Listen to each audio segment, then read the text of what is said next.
Quand vous prenez les fonctionnaires de l'Union africaine, c'est, mon frère Goss, la logique des fonctionnaires de l'Union africaine est différente de tout ce que nous faisons ici. Hein. Les fonctionnaires de l'Union africaine, c'est des Africains qui veulent avoir des meilleurs revenus. Ils acceptent leur boulot comme étant... c'est comme si vous vous levez le matin, vous allez produire la canne à sucre.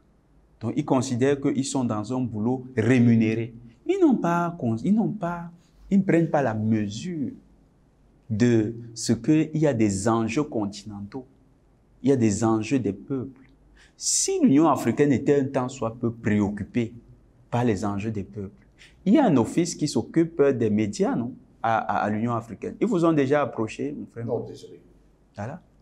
Donc, des gens qui voient des dynamiques populaires engagées par des médias africains et qui visent à renforcer l'unité de l'Afrique.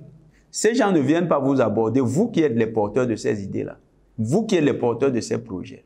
Vous attendez que ces gens se concentrent sur ce qu'est l'Afrique. Je prends mon domaine, par exemple, dans le domaine éducatif.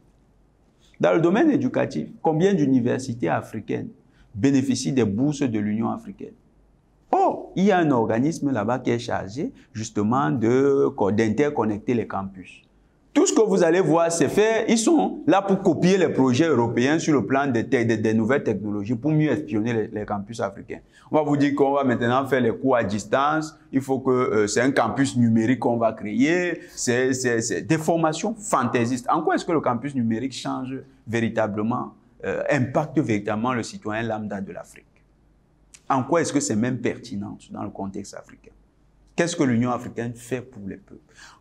Rien qu'en vous posant cette question et en observant le mécanisme de déploiement de l'Union africaine, vous comprenez que cette organisation n'est en rien engagée pour le bénéfice des peuples africains.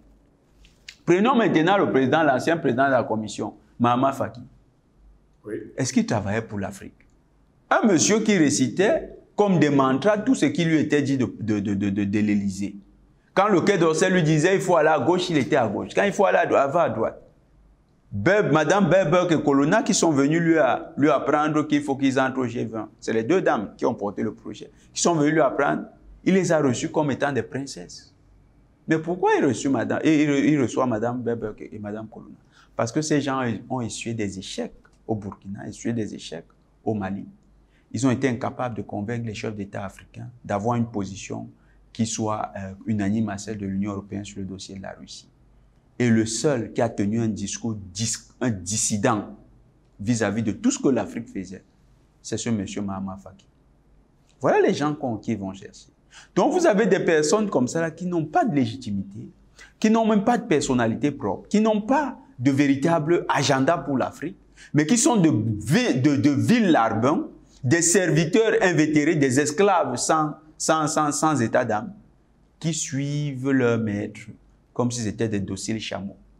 C'est ça qui se passe à l'Union africaine.